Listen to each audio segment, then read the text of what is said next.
كومولوس ليست مجرد آلة، إنها جرس إنذار. إما أن تدعموا الشباب أو تجهزوا أنفسكم للدهشة. اشترك الآن وشارك هذه القصة قبل أن تطمس، لأن من يخاف من الماء القادم من الهواء لا يخاف من آلة، بل من أمة تولد من جديد. Donc l'idée est apparue lors d'un voyage dans le désert. On a observé qu'il y avait pendant la nuit le phénomène de rosée qui est apparu quand même sur les toits des tentes, sur la voiture, etc.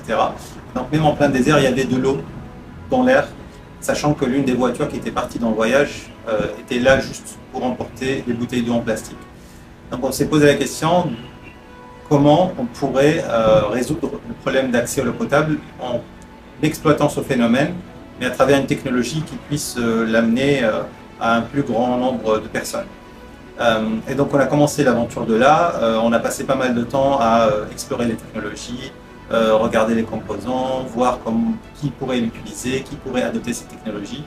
Et l'une des difficultés majeures qu'on a observées, c'est que parmi toutes les personnes qu'on a interviewées, très peu, voire quasiment personne ne connaissait ces technologies et ne pouvait imaginer qu'il pouvait exister un engin qui puisse produire de l'eau potable à partir de l'humidité de l'air.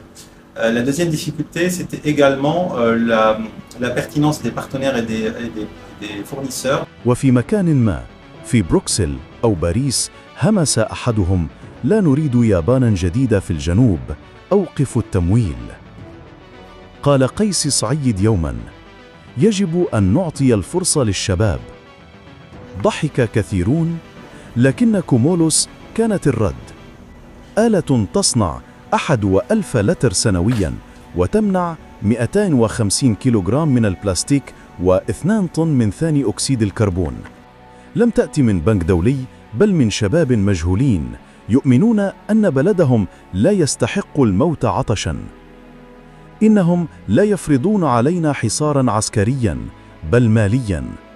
يقطعون الماء في الليل ويمنعون القروض في النهار. لماذا؟ لأنهم يعرفون إذا نهض التونسي، وإذا اخترع، وإذا رفض الهجرة، فلن تكون هناك تونس الصغرى بعد الآن، بل قرطاج. From every corner of the globe comes the story of us all. Editorial Global.